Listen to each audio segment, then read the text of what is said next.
भूत प्रेत के नाम से हर व्यक्ति डर जाता है। आज हम एक विशेष टॉपिक पर चर्चा करेंगे। मित्रों, मैं के मिश्रा ज्योतिष शोध सेवा संस्थान से आज बात करता हूं कि भूत प्रेत आज से ग्रसित व्यक्ति की पहचान कैसे करते हैं। ऐसे व्यक्ति के शरीर से या कपड़ों से गंध आती है, तो सबसे पहले हमें देखना ये चाहिए कि जो व्यक्ति प्रेत बाधा से ग्रसित हो, उस व्यक्ति के शरीर या कपड़ों से एक विशेष प्रकार की गंध आती है। ऐसा व्यक्ति स्वभाव से चिड़चिड़ा हो जाता है। ऐसे व्यक्ति की आंखें लाल रहती हैं, वह चेहरा भी लाल दिखाई देता है। ऐसे व्यक्ति को अनायास ही पसीना बार बार आता है, ऊट पटांग की हरकत करता है और विशेष प्रकार की आवाज़ें भी निकालता है। खास तौर से सिर दर्द या पेट दर्द की शिकायत अक्सर ही करता रहता है। ऐसा व्यक्ति झुककर या पैर घसीट कर चलता है या कभी कभी आसमान की तरफ देख करके भी चलता है। उस व्यक्ति को कंधों में भारीपन महसूस होता है, पैरों में भी भारीपन महसूस होता है, कभी कभी पैरों में दर्द की शिकायत भी करता है। बुरे स्वप्न उसका पीछा नहीं छोड़ते। भोजन या तो बहुत ही कम करता है या इतना अधिक भोजन करता है कि एक सामान्य दिनचर्या से ज़्यादा भोजन करता है। जिस घर या परिवार में भूत प्रेतों का साया होता है, वहाँ शांति का वातावरण नहीं रहता। घर में कोई न कोई सदस्य सदैव किसी न किसी रोग से ग्रसित रहता है। अकेले रहने पर घर में डर लगता है। बार बार ऐसा लगता है कि घर के ही किसी सदस्य ने आवाज़ देकर पुकारा है, जबकि वह घर सदस्य पर होता ही नहीं है। इसे छलावा कहते हैं। तो मित्रों, हमारा मतलब यह है कि जिस घर के किसी एक सदस्य को अगर प्रेत बाधा से वो ग्रसित है, तो इस तरीके की पहचान से हमें समझ लेना चाहिए कि उस व्यक्ति या उस घर परिवार पर प्रेत बाधा का साया है और हमें उसका उपचार करना चाहिए। अब हम बात करते हैं कि ऐसे व्यक्ति का उपचार हम कैसे करते हैं। भूत प्रेतों की अनेक योनियाँ होती हैं। इतना ही नहीं, इनकी अपनी शक्तियाँ भी भिन्न भिन्न होती हैं। इसलिए सभी ग्रसित व्यक्तियों का उपचार एक ही क्रिया द्वारा संभव नहीं है। आपने कहते हुए सुना होगा कि प्रेत बहुत ही बलशाली है या असली प्रेत है या नकली प्रेत है। इस तरीके की बातें भी जो प्रेत बाधा दूर करने वाले व्यक्ति हैं उनके द्वारा आपने सुना होगा। तो उसके पीछे कारण ही यही है कि हर प्रेत की अपनी अपनी शक्ति अलग अलग होती है और उनका एक ही क्रिया द्वारा उपचार करना भी संभव नहीं होता है। इसके लिए अलग अलग प्रक्रिया का इस्तेमाल करना पड़ता है। योग्य व विद्वान व्यक्ति ही इसकी योनि व शक्ति की पहचान कर इसका उपचार बतलाते हैं। इसे पहचान कर जो व्यक्ति योग्य है या प्रेतों से जिनका आमना सामना होता रहता है या जो प्रेत बाधा को दूर करते हैं, वही व्यक्ति इनकी शक्तियों को पहचान करके और इनका उपचार करते हैं। इसलिए प्रेत बाधा से मुक्ति के लिए किसी योग गुरु की शरण में जाना चाहिए और ईश्वर की भक्ति करनी चाहिए। कुछ सामान्य उपचार भी ग्रसित व्यक्ति को ठीक कर देते हैं। आज हम उन सामान्य उपचारों की बात करेंगे कि जिससे ग्रसित व्यक्ति ठीक हो जाता है।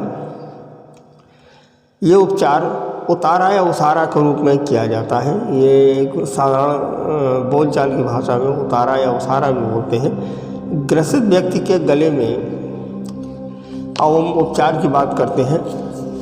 ग्रसित व्यक्ति के गले में लहसुन की जो कलियां होती हैं, इनकी माला डाल दें। लहसुन की गंध अधिकांश भूत प्रेत सहन नहीं कर पाते हैं, लिहाजा कुछ योनि के भूत प्रेत लहसुन की गंध से ही दूर भाग जाते हैं। उन्हें ये ठीक नहीं लगती या उस व्यक्ति को परेशान करना बंद कर देते हैं। जिसके गले में ये माला डाली गई है। रात्रि काल में ग्रसित व्यक्ति के सिरहाने लहसुन और हींग की गोली, हींग को मिला करके पीस लें, उसकी गोली बनाएं और उसके सिरहाने रख दें। और अगर संभव हो सके तो कुछ थोड़ा बहुत उसके मत्थे और शरीर में भी लहसुन और हींग का प्रयोग कर दें, उसे लगा दें ताकि उसका शरीर पूरा महकता रहे। जो व्यक्ति प्रेत बाधा से ग्रसित हो, आपको महसूस हो जाए कि ये व्यक्ति प्रेत बाधा से ग्रसित है, उसके शरीर के स्वच्छता बनाए रखने का प्रयास करना चाहिए। उसे प्रतिदिन स्नान करावें, साफ कपड़े उसके बदलें और उस व्यक्ति के साथ में नम्रता का व्यवहार रखें। कभी भी बल प्रयोग ना करें। कुछ लोग मारपीट करते हैं कि हम इस व्यक्ति को मारते हैं या इसको पीटते हैं, तो प्रेत को परेशानी होती है। ऐसा नहीं करना चाहिए, शारीरिक क्षति नहीं करनी चाहिए। अब एक अन्य उपाय की बात करते हैं। ग्रसित व्यक्ति के वस्त्र अलग से धोएं, ये भी बहुत महत्वपूर्ण बात है, और अलग से ही सुखाएं। मतलब उन बिस्तरों को, उन कपड़ों को और जो उनके कपड़े हैं उन्हें बिल्कुल अलग रखें, उन्हें अलग धोएं। अब एक अन्य उपचार की बात करते हैं। ग्रसित व्यक्ति के ऊपर से बूंदी का लड्डू उतार कर चौराहे या पीपल के नीचे रख दें। ये काम रविवार को नहीं करना है, बाकी दिन कम से कम 3 दिन तक लगातार करना है। रविवार को छोड़ करके रविवार को ही काम नहीं करना है। ग्रसित व्यक्ति के सिरहाने सादा खोया, मतलब ऐसा खोया ले लें जिसमें चीनी न पड़ी हो, उसकी बर्फ़ी बना लें, लगभग 1.25 किलो, और रात्रि काल में उसके सिरहाने रखना है। अगले दिन प्रातः घर से दूर जाकर निर्जन स्थान पर रख दें या गाय को खिला दें। आप समझ लीजिए कि जो व्यक्ति प्रेत से ग्रसित हो तो 1.25 किलो सादा खोया उसकी बर्फ़ी बना लें और उसके सिरहाने रात्रि काल में रखना है। अगले दिन प्रातः घर से दूर जाकर निर्जन स्थान पर रख दें या गाय को खिला दें, गाय को भी खिला सकते हैं। इमरती या मोतीचूर के लड्डू से भी उतारा किया जा सकता है। ये लड्डू और ये इमरती को उतारा करके, उसके सिर से उतार करके कुत्ते को खिला देना चाहिए। अब एक अन्य उपाय की बात करते हैं। पंचमेल मिठाई से उतारा करके किसी चौराहे पीपल के नीचे रख दें। पीछे मुड़कर कतई न देखें, घर आकर कुल्ला करें और हाथ पैर अवश्य धोएं। इससे भी प्रेत बाधा से मुक्ति मिल सकती है।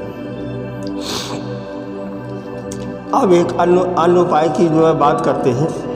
किसी योग्य व्यक्ति या जो गुरु हो, जिसे झाड़ फूंक करने वाले को बोलते हैं, रक्षा कवच बनवा लें और ग्रसित व्यक्ति को धारण करा दें। ग्रसित व्यक्ति को अधिक से अधिक गंगा जल पिलाना चाहिए व उस स्थान पर भी प्रतिदिन गंगा जल छिड़कना चाहिए जहाँ वो लेटा हुआ है, जहाँ उसका निवास है। दुर्गा जी का निवारक मंत्र है ओम ऐं ह्रीं क्लीं चामुंडाई विच्चे की एक माला जप करके जल को आमंत्रित करके पीड़ित व्यक्ति को पिला दें। ऐसा करने से प्रेत को कष्ट होता है और प्रेत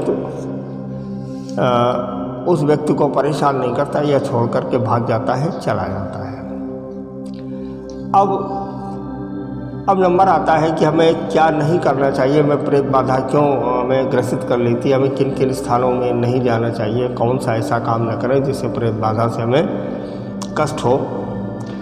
आप ये समझ लीजिए किसी निर्जन या एकांत स्थान, जंगल आदि में मलमूत्र त्याग करने से पूर्व उस स्थान को भली बात देख लेना चाहिए कि वहाँ कोई ऐसा वृक्ष तो नहीं है जिस पर प्रेत आदि निवास करते हैं, अथवा उस स्थान पर कोई मजार या कब्रिस्तान तो नहीं है।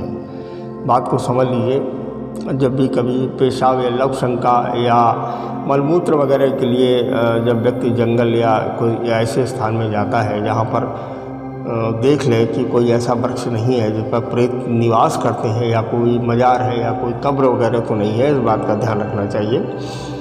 किसी नदी, तालाब, कुआं या जलीय स्थान में थूकना या मलमूत्र का त्याग करना किसी अपराध से कम नहीं है, ऐसा बिल्कुल नहीं करना चाहिए। वैसे भी सनातन धर्म में जल में वरुण देवता का वास होता है और वरुण हमारे धन का स्वामी है, तो लिहाजा जल में मलमूत्र का त्याग करना वैसे भी सनातन धर्म में अपराध नहीं करना चाहिए। घर के आसपास पीपल का वृक्ष नहीं होना चाहिए, क्योंकि पीपल पर प्रेतों का वास होता है, ऐसा माना गया है और ऐसा भी शास्त्रों में लिखा है कि पीपल पर प्रेतों का वास होता है। तो लिहाजा पीपल के आसपास भी कहीं भी मलमूत्र और लघुशंका इत्यादि नहीं करनी चाहिए।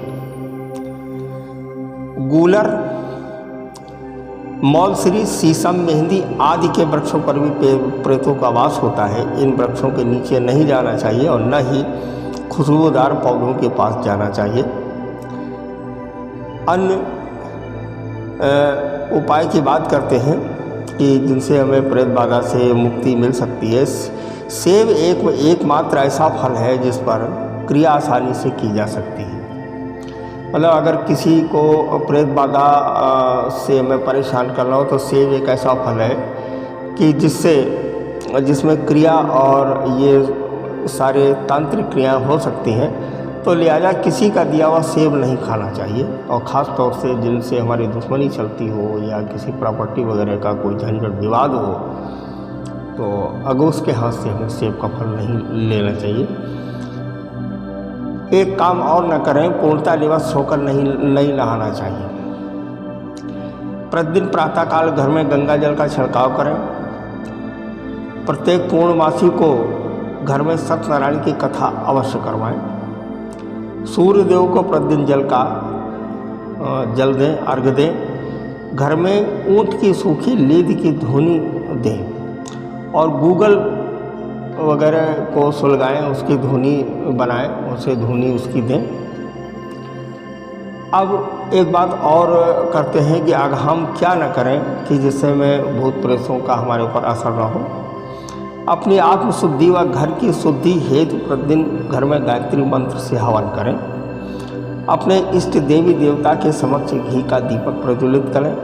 हनुमान चालीसा बजरंग बाण का प्रतिदिन पाठ करें। जिस घर में प्रतिदिन सुंदर कांड का पाठ होता है वहाँ ऊपरी हवाओं का असर नहीं होता है। घर में पूजा पाठ करते समय कुशा आसन प्रयोग में लाएं। कुश का आसन है उसे प्रयोग में लाएं। महाकाली की उपासना करें। सूर्य को तांबे के लोटे से जल का अर्घ्य दें। संध्या के समय घर में धूनी अवश्य दें। रात्रिकालीन पूजा से पूर्व गुरु से अनुमति अवश्य लें। रात्रि में हम जब पूजा करते हैं तो हम गुरु से अनुमति हमें लेनी चाहिए कि हे गुरुदेव, हम रात्रिकालीन पूजा करने के लिए जा रहे हैं, आप अनुमति प्रदान करें। रात्रिकालीन में 12 से 4 बजे के मध्य ठहरे पानी को न छुएं। ये हरदम याद रखें, जो जिस जल में बहाव न हो उस जल को 12 से और 4 के बीच में नहीं छूना चाहिए, उस पर नहीं जाना चाहिए। यथासंभव अनजान व्यक्ति के द्वारा दी गई चीज़ें ग्रहण न करें। प्रातःकाल पूजा के पश्चात ही कोई ग्रहण करें। ऐसी कोई भी साधना न करें जिसकी पूर्ण जानकारी न हो या गुरु की अनुमति न हो। कभी किसी प्रकार के अंधविश्वास अथवा वहम में नहीं पड़ना चाहिए। इससे बचने का एक ही तरीका है कि आप बुद्धि से तार्किक बने व किसी चमत्कार घटना आदि का क्रिया आदि को विज्ञान की कसौटी पर कसें। उसके पश्चात ही किसी निर्णय पर पहुँचें। किसी आध्यात्मिक गुरु, साधु संत, फकीर, पंडित आदि का अपमान बिल्कुल भी न करें। अग्नि व जल का अपमान न करें, क्योंकि हमारे सनातन धर्म में ये देवता है। अग्नि व जल का अपमान बिल्कुल भी नहीं करना चाहिए। अग्नि को लांघे नहीं। अगर कहीं आग जल रही है तो आर पार उसको ना लांघें। जमीन पर गिरा हुआ कोई भी भोजन न ग्रहण करें। मित्रों, आज ये उपाय हमने बताए हैं। अगर आप इन्हें करेंगे, केवल इतना है कि आप सावधानी पूर्वक इन उपायों को करें। हमारा उद्देश्य कतई आपको डराना और कोई ऐसी बात भय व्याप्त नहीं करना है। तो लिहाजा चूँकि एक प्रेत योनि का वर्णन हमारे शास्त्रों में मिलता है, तो हमें लोगों ने कमेंट्स किया था कि आप हमें इसके बारे में कुछ बताएं। तो हम अपनी यथाशक्ति, अपनी ज्ञान शक्ति के द्वारा जितना भी जो भी हमारे पास सामग्री थी उसके हिसाब से हमने इन उपायों को बताया है। और इन्हें आप ये सावधानी और उपचार करें जिससे आप और आपके परिवार को लाभ हो। मित्रों, हमारे इस चैनल को लाइक शेयर और सब्सक्राइब करें ताकि आपके साथ साथ आपके परिचितों को उन्हें भी इसका लाभ मिले और हमें भी ये महसूस हो कि आप लोग हमारी मेहनत सफल हो रही है। आप लोग हमारे इस चैनल को लाइक शेयर और सब्सक्राइब अवश्य करें। धन्यवाद, नमस्कार।